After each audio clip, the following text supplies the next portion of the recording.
Being from a rural state, you know, it's hard to get from one place to another. Sometimes you may not even have a way to get to the grocery store or anything. Transportation is a big piece of our life. You have to think about how often do you get in and out of a vehicle. And when you take that into account, you can see how big transportation is.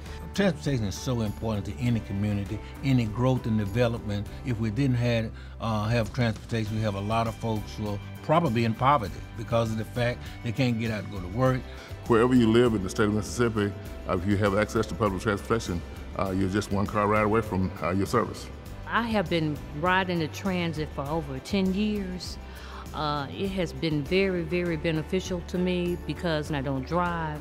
We have one of these phenomenal programs where the public transportation and transit system allow people to be picked up from various spots and location in the community and be transported to a job back and forth. So that's a great means to get people to a job and back and forth. It's just good to have an option in the event that, you know, the person that you're carpooling with, they might have something else that they need to do, or your schedules be different. You do have an option to, okay, well, I can ride the transit.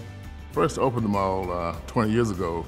We had a situation where we don't get much snow in Mississippi, but we did have a snowstorm one Friday, and there was a patient who had been left at the mall by a private customer who brought him over there from Vicksburg, and because it snowed, the person went home, left the patient at the medical center. And so we didn't know what to do. We just started calling companies, and we called a company out of Vicksburg, and they sent a driver over from Vicksburg to pick him up.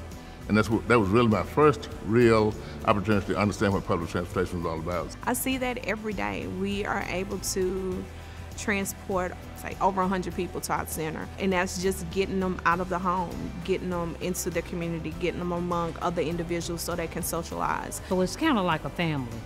And I enjoy riding with everybody that's on there. The quality of life would be zero if you didn't have it. Without public transportation, they'd be grounded at home all day.